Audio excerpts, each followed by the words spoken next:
Life for us today. May we leave here changed as it penetrates our hearts, knowing more about your amazing love for us and the incredible calling you have on each of our lives. We ask this in Jesus' name. Amen. There's a fellow pastor out in California near where I used to work in Burbank. His name is Erwin McManus. He's a theologian. He's a prolific writer. And he wrote a book called Seizing Your Divine Moment. And I'm going to read for you an excerpt from his book. And he really lays out some great questions for us to be asking ourselves. He says, what if you knew somewhere in front of you was a moment that would change your life forever? A moment rich with potential, a moment filled with endless possibilities. What if you knew there was a moment coming, a divine moment, one where God would meet you in such a way that nothing would be the same again? What if there was a moment, a defining moment, where the choices you made determine the course and momentum of your future? How would you treat that moment? How would you prepare for it? How would you identify it? See, one moment can change a person's life forever. The story that we're looking at today, the story of a woman named Esther, is about seizing your divine moment. Esther is an interesting book because it's only one of two books, Esther and the Song of Solomon, where God is not specifically mentioned at all. Now, to give you some context on the story, maybe fill in some gaps where the video didn't answer, this story takes place about 2,500 years ago in modern-day Iran. It has been over 90 years since Jerusalem fell at the hand of the Babylonians. By this point, a new empire, the Persians, have come in, and they are now in charge. They are now the world's greatest military power. At the same time, some of the Jews have been able to leave and go back to Jerusalem. They've begun to rebuild the temple. They've begun to kind of rebuild the city. But there's one man in charge. His name is King Xerxes. And King Xerxes was very much focused on money and power. He had a violent temper and often acted without thinking. And we read that King Xerxes was so impressed with who he was, and in a lot of ways, in order to save face because of some previous failures, throws himself a 6-month-long party. At the end of the 6 months, he has this 7-day feast, and he wants to show off all his possessions, all his fancy things, including his ultimate possession, his trophy wife.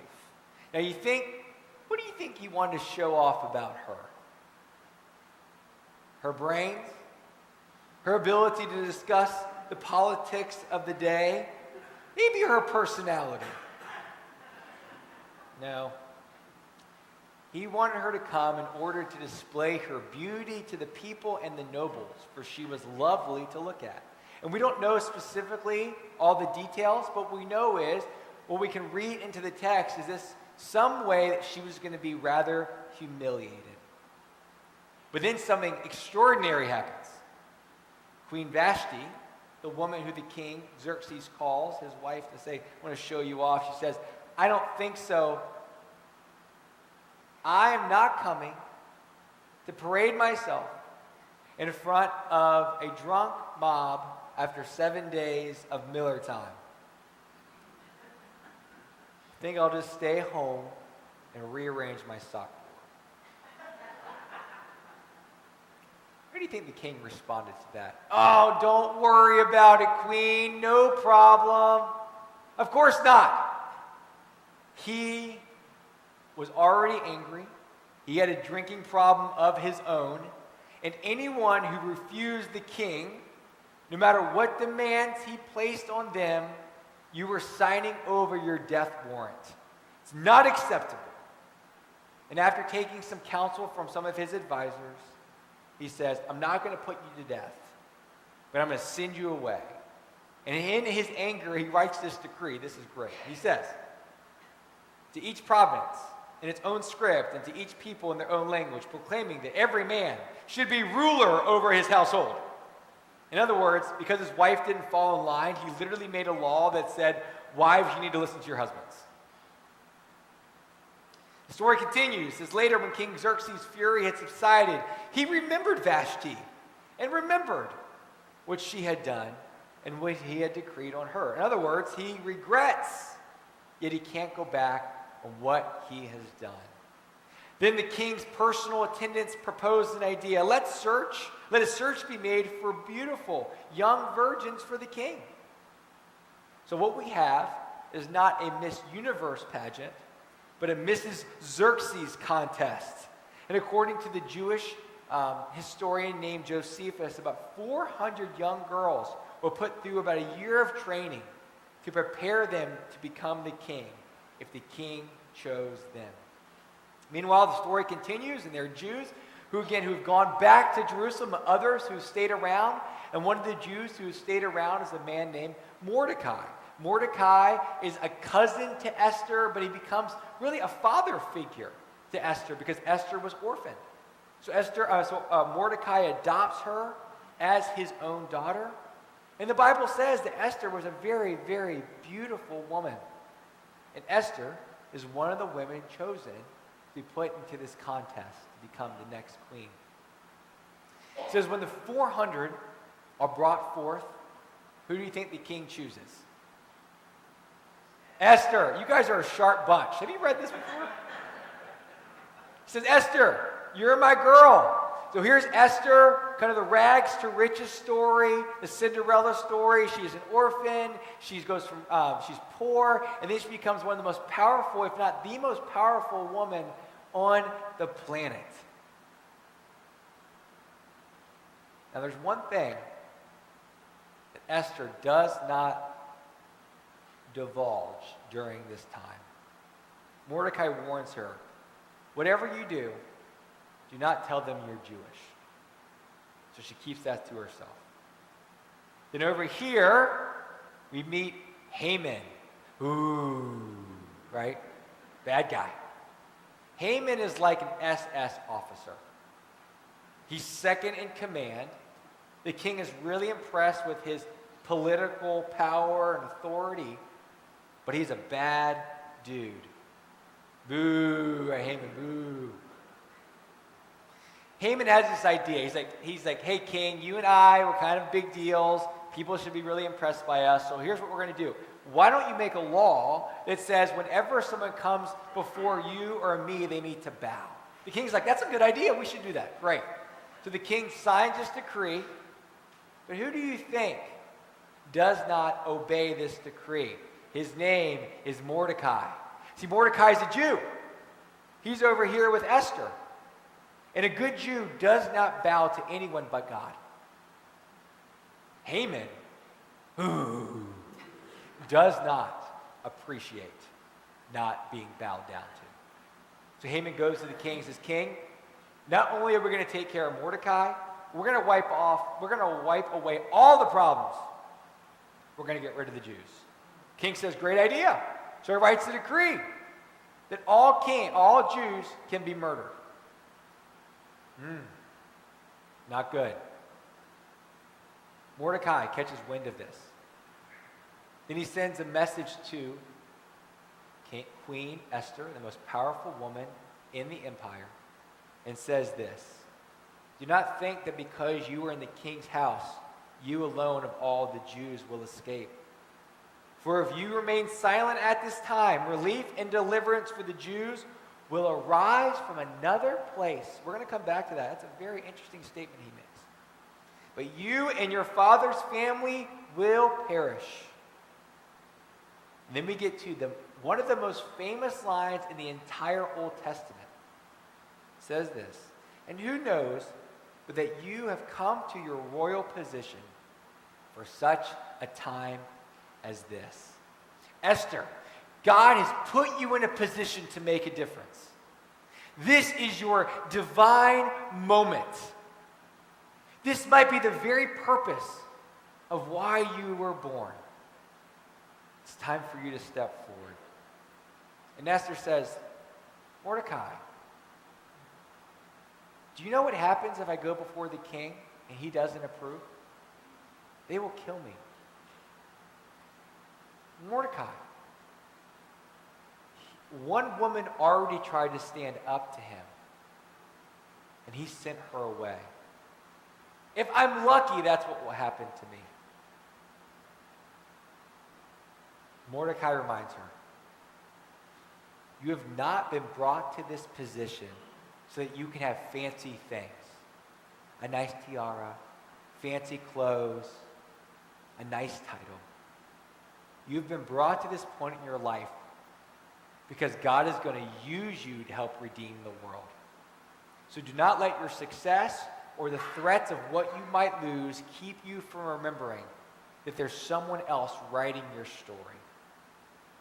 I love the fact that as a church, not only here on Sunday mornings, but in the Bible Project and in Sunday school classes with the children, we've been walking through the Bible together. Starting in Genesis, and we're going to go all the way to Revelation.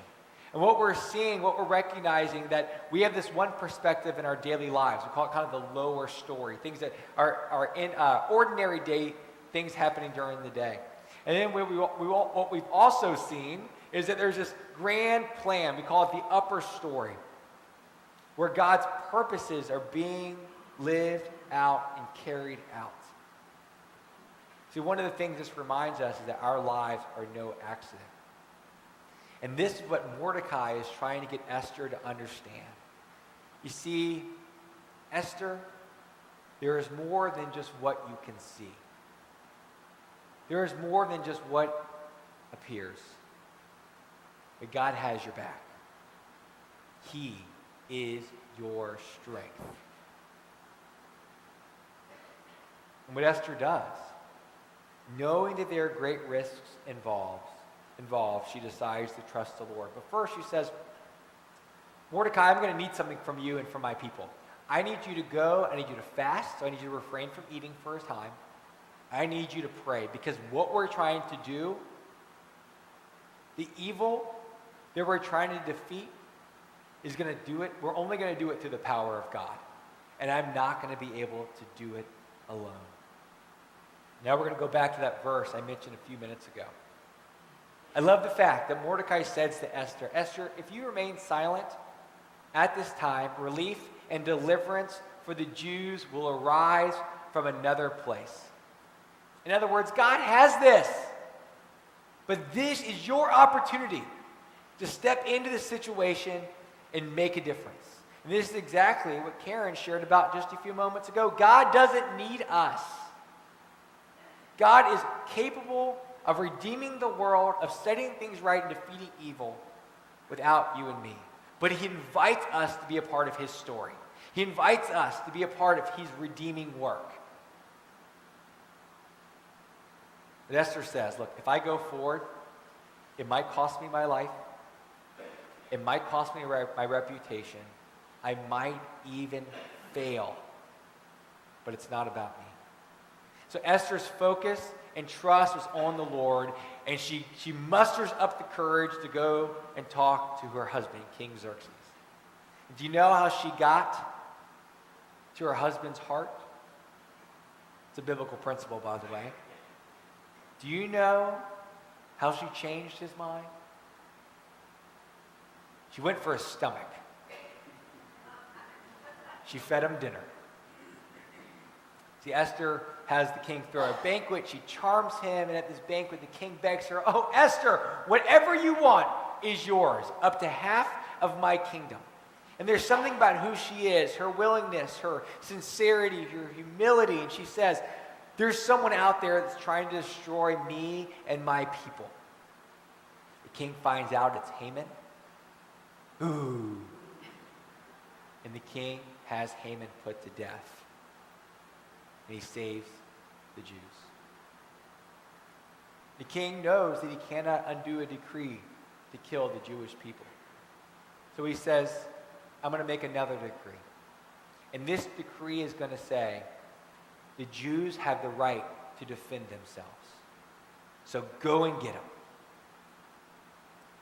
Modern day Jews celebrate this occasion called the Feast of Purim. And it celebrates the fact that we are children of God. That God protects us. That God is with us. I want to take you back to another quote by Erwin McManus. He answers the questions that he posed earlier with this. He says, moments are as numerous as the stars in the sky and the sands in the sea. And any of them could prove to be your most significant divine moment. Within these moments, a handful will become the defining moments in your life. However mundane a moment may appear, the miraculous may wait to be unwrapped within it. You rarely know up front the eternal significance of a moment. When a moment is missed, you have a glimpse at an opportunity lost. When you dream, you look to a moment still to come. The moment that you must seize right now is the one right in front of you. What if we went through our lives asking God to open our eyes to divine moments, these divine appointments that God would have for us? You see, in the kingdom of God, we don't have coincidences. We don't have chance encounters. We aren't just lucky. We are to have eyes to see and lives that are open to the invitation that God has for us to step into his story and do amazing and eternal things. See, Esther was here for more than just her good looks. And you and I are here for more than just our good looks. Mordecai helps her discern God's activity, God's calling on her life, and issues this challenge. If you say no here, if you miss this opportunity, and this is so frightening, you miss the entire reason that you were born. You know, each of us have a purpose. God has a plan for each of our lives. We are created unique. Here's what the scripture says. It says, for we are God's handiwork. Another translation says, we are God's masterpiece. It's the same word where we get the word poem. We are God's poema. That's beautiful. Created in Christ Jesus to do good works, which God prepared in advance for us to do. As a church, we want to help you live into God's calling on your life. We want you to know your gifts and your passions. To help you kind of think about what those might be, I'm going to give you 3 questions. The first question you can ask yourself is, what does God put on my heart? What am I passionate about? What is the thing I see in the world, the thing that's troubling, the need that when you see it, you say, oh my gosh, somebody should really do something about that. That's how you know where your passions are. The second thing is, what are you gifted to do? What gifts has God given you? What special training do you have? What is unique about you that allows you to take your passion and your gifts to meet a need that you see? And the final one, which might be the most profound. At the end of your life, what do you want people to thank you for? At the end of your life, what do you want people to thank you for? What are your gifts? What are your passions? How do they intersect with the world's great needs? And what do you want people to thank you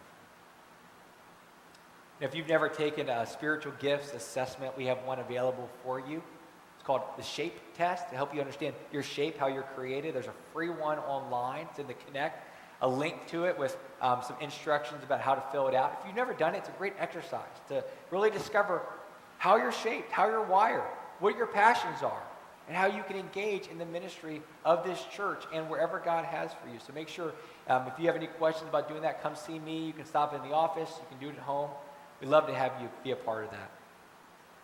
See, whatever it is that God is calling you to do, whatever moments he's calling you to seize, there are so many things that keep us from doing that. Sometimes we feel inadequate, unworthy, we feel incapable of making a difference, but God has a plan, and each of us are uniquely shaped to be a part of his work. Because when we do that, needs are met, lives are changed, and relationships are restored. And I could spend all morning, which I promise you I won't, sharing about people in this church who have heard God's call, who've assessed their gifts, who've assessed their passions, and who have been moved to join God in his mission. I love we have so many of our children here this morning. Do you know how many teachers serve each Sunday morning? Some of them would say, I had kids of my own. I struggled through them, but I feel God calling me to invest in the next generation. I'm so grateful for the teachers who serve our children, the future of this church. I'm so thankful for the small group leaders who are consistently creating community for others, whether it's through Presbyterian women, through our small groups, through men's fellowships. I'm grateful for our ushers and greeters, so when someone first steps onto our campus, someone is there to welcome them with a warm handshake, a hug, a smile, say, welcome home. When we have people greeting our guests, what it tells them is we were expecting you. One of the ways that God has moved in our lives, and I've shared a little bit about this in the past, and I'm not doing this to bring any attention to me, is a couple years ago, my wife, and I'll give her the credit, said, Andrew, there are too many kids in our city who do not have a place to call home. And she said, Andrew, we need to pursue becoming foster parents. And I was like, whoa, we got enough on our plate, right? But what Caitlin said is, Andrew, it can't be just about our comfort. It can't be about the fact that, yes, we're going to raise these children in our home, and yes, we're going to work toward reconciling them back to their parents. But it's not about our comfort, but it's about seizing the moment and living into our divine moment. And for each of you, those will be different things. Different places to serve, different ways to meet needs. But each of us have been called for such a time as this. And it's no accident that you are where you are with specific gifts and passions to be used for his kingdom. I'm going to close with this. There's a Latin term called ab portum. It's the heart of the word opportunity, ab portum. It's an expression that sailors use when a ship is able to harness a favorable wind to access a harbor. It also refers to a time, the opportune time, that the tide has come in, so the ship is able to sail into port. See, ab portum is at the heart of opportunity. It indicates it's a time to move. See, may you and I look for ab portum moments, opportunities, where God is doing something eternal and inviting us to be a part of it. I really appreciate this quote from Mark Twain. It says, the two most important days in your life are the day you were born and the day that you find out why. You were born to live a great adventure. You were created with a divine destiny. You were called to fulfill a great mission. You were designed for a unique purpose. Now you are called to live it out. Let's pray.